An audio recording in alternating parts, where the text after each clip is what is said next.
having a really good assessment of where we are as an organization, having some kind of reality checks around what are we good at, what are we not good at, what do we not know how to do, and maybe what are some things that are just aspirational for us as a business. And so we sit down as a leadership team and we talk a lot about that, and we try to be as kind of candid as possible around who are we. I think one thing that leaders sometimes miss, and I've done this in the past, is you set too many goals for the organization and it kind of can be a scattering effect. People don't really know how to focus or where to spend their time. Welcome to Grow Think Tank. This is the one and only place where you will get insight from the founders and the CEOs of the fastest growing privately held companies. I am the host. My name is Gene Hammett. I help leaders and their teams navigate the defining moments of their growth. Are you ready to grow? Today we look at the power of vision, specifically unifying your vision across the company, what that does for growth, what that does for your ability to get work done, serve clients.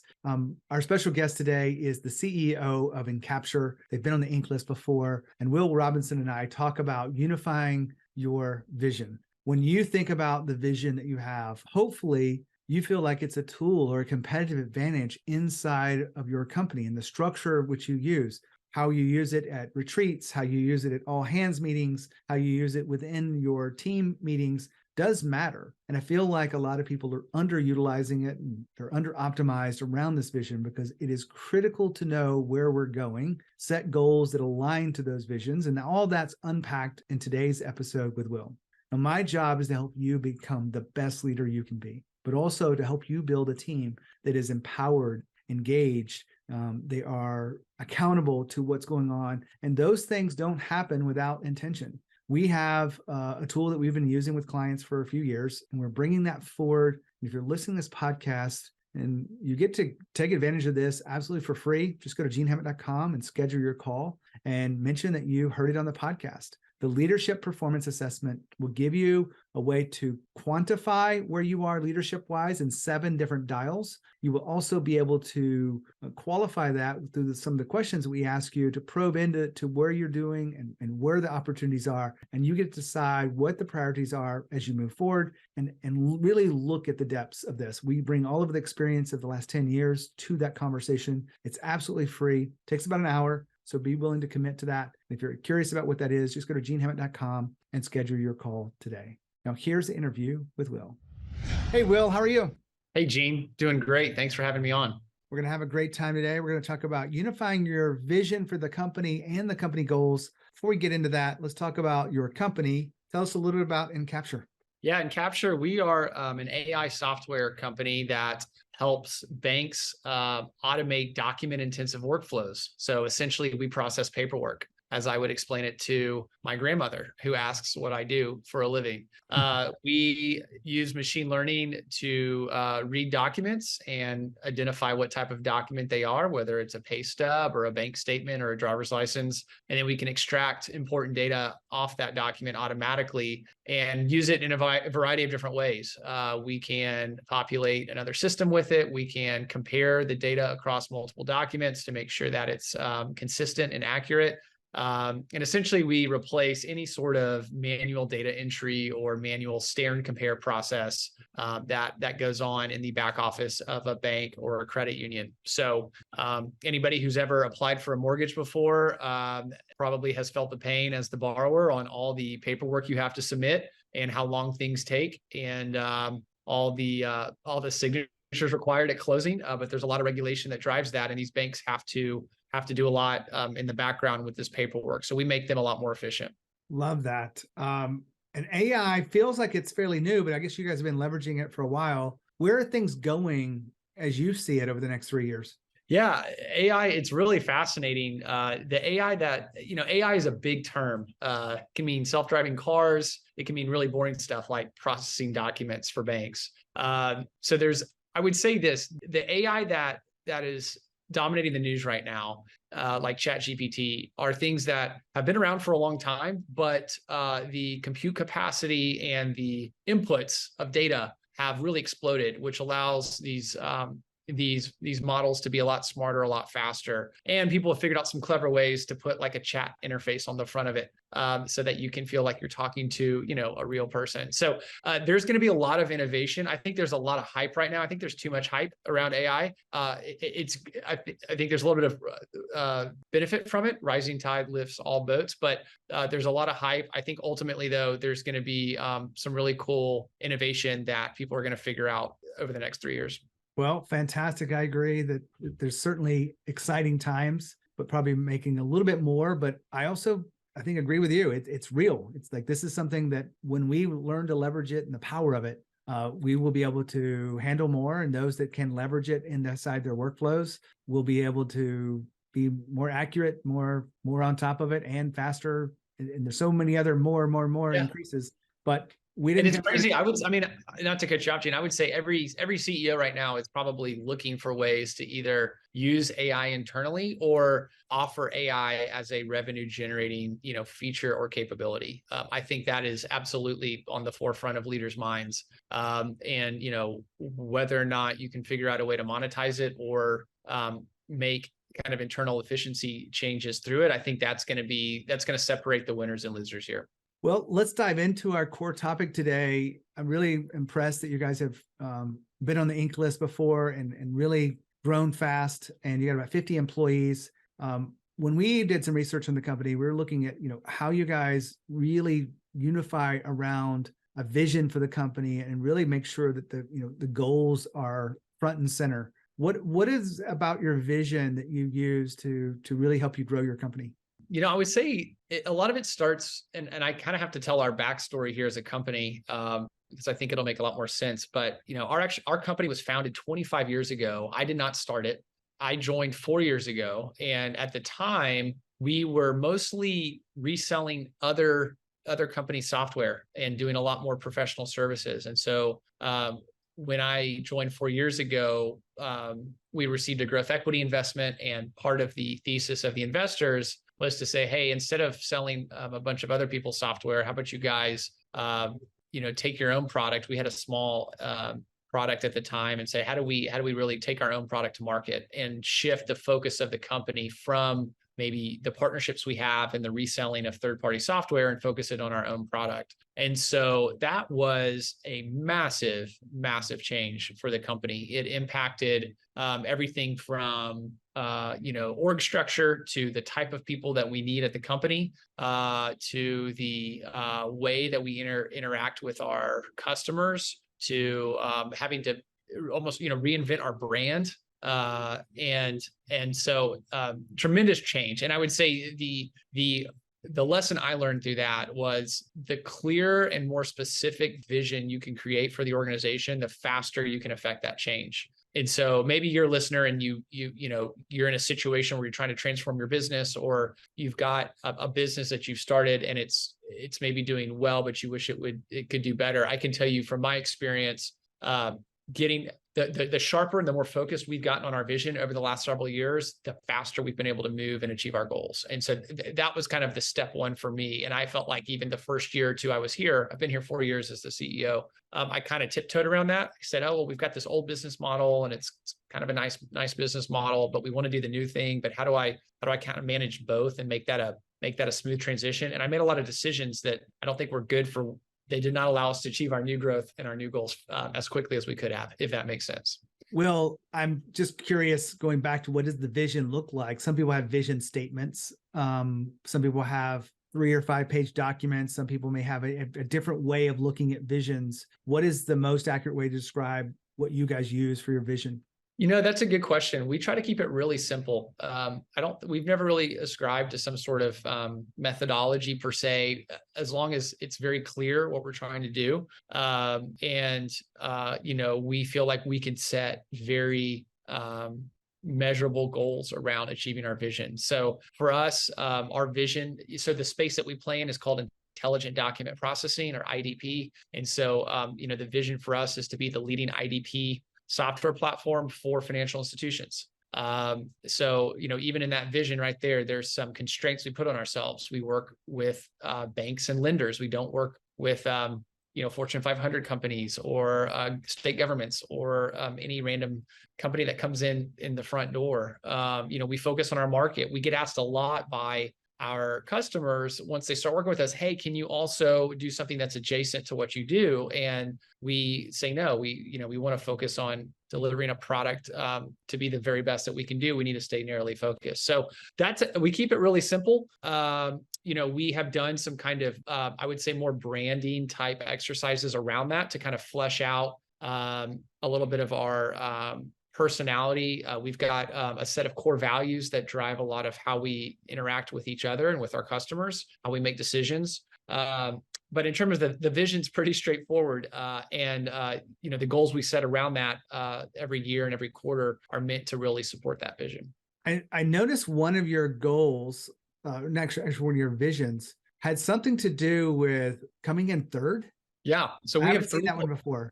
I know it takes a lot of people by surprise. So we have 3 core values, the first being finish in third place. And so the idea behind that is our customers and our colleagues come before us personally. So really this is kind of a lens into as an employee or a team member at Encapture, how do I prioritize my needs relative to the needs of my peers and customers.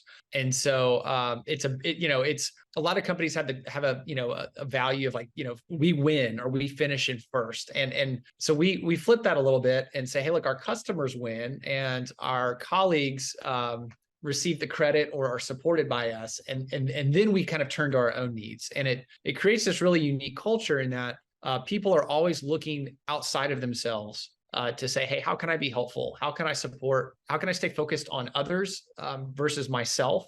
How can I have kind of a more servant mindset? And ultimately, it keeps us grounded in reality that if we don't create a business where we create a lot of value and for our customers and create happy customers, we don't get the right to keep earning our paychecks. And also, candidly, if you're not going to be a good team member, this is not going to be a good fit for you either. So it's been kind of an interesting journey for us with that. I get asked that a lot by new employees as well as people outside the company, but it seems to work well for us in the mindset we want people to have.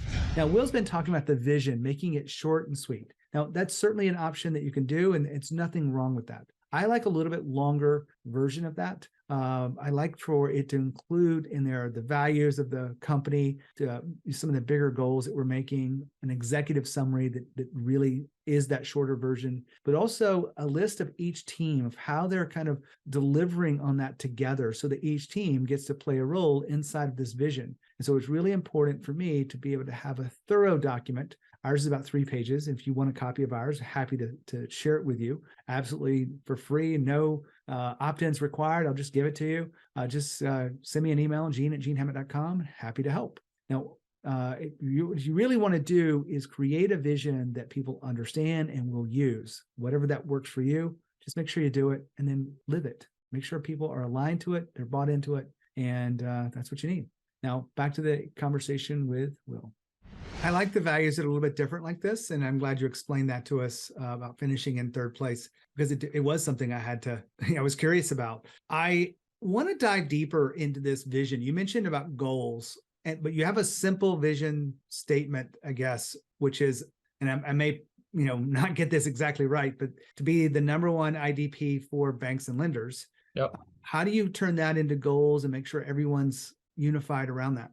Yeah, so a lot of it is having a really good assessment of where we are as an organization, having some kind of reality checks around what are we good at, what are we not good at, what do we not know how to do, and maybe what are some things that are just aspirational for us as a business. And so we sit down as a leadership team and we talk a lot about that, and we try to be as kind of candid as possible around who are we. I think one thing that leaders sometimes miss, and I've done this in the past, is you set too many goals for the organization and it kind of can be a scattering effect. People don't really know how to focus or where to spend their time or how to prioritize certain things. And so we really try to distill our goals down to a couple of things. We have annual goals at this point in our business. We have some kind of quarterly maybe checkpoints along the way, obviously things like revenue targets. having a quarterly goal is pretty helpful. But we try to break it down by function. We have 3 different teams at the company, and so each team has a set of kind of, I'd say, 2 to 4 goals for the year. And we keep it specific, all kind of the SMART acronym type goal things, try to keep it specific, measurable, et cetera. And that's worked pretty well. And I think it's allowed us to also have conversations about who we're not going to be. And I'll give you an example. We do a monthly town hall where we talk about how are we doing against our goals, what's going on in the business, recent wins, recent learnings. And I had one recently where I put up kind of all of our customers. We've got about, 45, 50 banks and lenders that work with us at this point. And I had some data around, how much they spend with us, whether or not they're referrals for us with other customers, some profitability metrics around gross margin, kind of how they're using us. And there was a set of about 6 or 8 customers that you could clearly see are our most important customers. They spend well with us. They do referral calls. We do a lot. They're great logos. And it allowed us as a team, and really the whole company, about 50 employees, to really distill what's important. And one guy who's responsible for one of these customers said, hey, now when I wake up or I come into work and I don't know exactly, I've got 3 or 4 things to do. Now I know that I need to prioritize this specific customer, given they are on your short list of kind of this, this platinum status customer, if you will. And so we set goals, and we talk, and we use the data that we have to be able to help people make those micro decisions. When I show up today and I've got 3 things to do, where do I spend my time? Where do I spend my effort? If something has to slip or slide, what is it? And that's allow us to really align around the most important things we need to do to move the business forward and grow like we want to grow. I'm kind of curious, other than the monthly team hall and how you review the goals and the vision and the connection there, what else would we see across your organization that may be rituals that you feel like actually moves the needle for the team unifying toward your vision? We limit meetings. We are pretty big on just not having too many meetings during the day. We all have work to get done. At the same time, we have to communicate effectively. So different teams, it looks different. We have a lot of our teams have kind of daily stand-ups in the morning, quick 10, 15-minute check-in. Hey, what's everybody doing today? Are there any blockers? Are there any questions? Just to make sure everyone's kind of set. And then we will have some weekly meetings. Again, we'll do it kind of by function, and we'll do it as a leadership team as well, just to check in. And again, these things don't always have to go for, they never go longer than an hour. A lot of times they're 30 to 40 minutes. We're not following a hyper rigid structure, that there's several ways to do that out there, but ultimately, keeping everybody focused and making sure that we're talking about problems, we're handling any objections, and we're kind of breaking down barriers to people being successful in their roles. So it's kind of a balance. I would say, the given employee here is probably in, I would say 3 internal meetings a week. That's probably it. One with their team, one with their manager, and maybe one kind of a cross-functional meeting, maybe on something specific they're working on.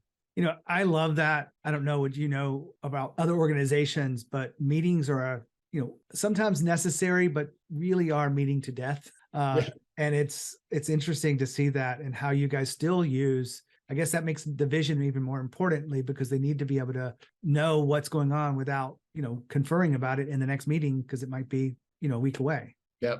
And it also forces people to show up and discuss the most important thing that needs to be discussed. Because your point, if we're getting together once a week to do this, it kind of allows for some natural sorting of topics and issues. And look, there's plenty of weeks where we have way too many things to discuss, and they're all fires and they're all terrible. And, that's different. But, we try to get people to really focus on what's the thing that's going to move the needle the most. And then everything else just falls away. One more question as it relates to meetings, because you didn't mention the executive team, cadence. How would you describe how you guys meet as an executive team on a regular basis? Yeah. So as you can probably tell, I don't like having meetings. For the longest time, we met once a month as a formal executive leadership team, really just to discuss business KPIs, company KPIs. Everything else that we were doing was any sort of other communication was more ad hoc. We kind of got to a point last year where that wasn't enough of kind of formal structured time. And so we started meeting twice a month. Once was still that data-driven kind of monthly check-in. And then the second one was more of a kind of a brainstorming issues-based meeting where we talked about specific initiatives that were cross-functional and that typically were a multi-month initiative, trying to release a new version of the product, for example, or pivot our messaging or respond to a change in regulation that's impacting our customers that's going to hit everybody. And then about 3 months ago, we realized there was so much going on that we needed to actually set up a weekly meeting, which I was really anti because, again, I don't like meetings.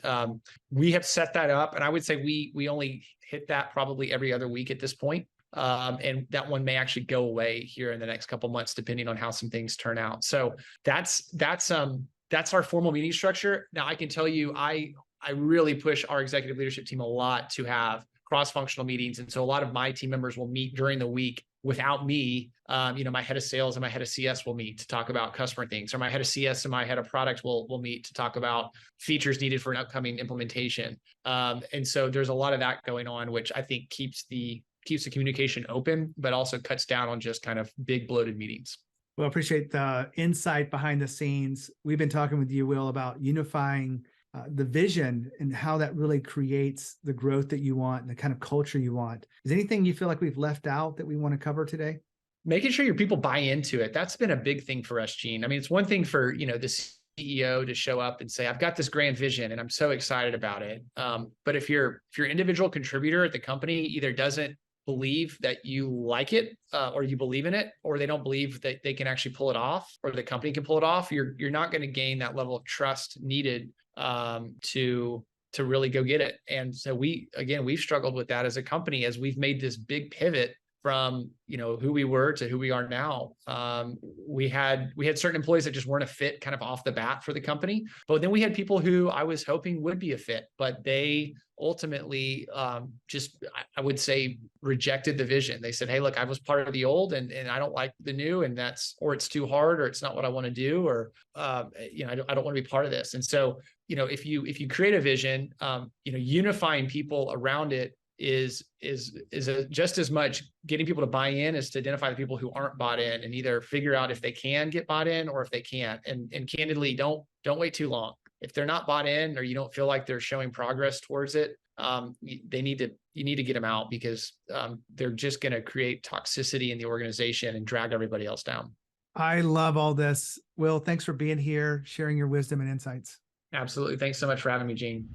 Great interview about unifying your vision. I'm a firm believer in a vision being clear, sharing it with the people on your team. I also believe that we should be sharing the vision with, our partners, and we should be sharing it with our customers, and they should feel that we're heading in the direction that aligns with where they're going. And so we want to support them. So all of this is a great conversation, and just look for ways that you can improve this.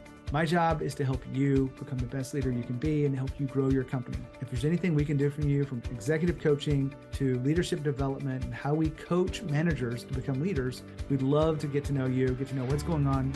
Maybe you're interested in that leadership performance assessment. Just go to genehammett.com and schedule your call today. When you think of growth and you think of leadership, think of Growth Think Tank. As always, lead with courage. We'll see you next time.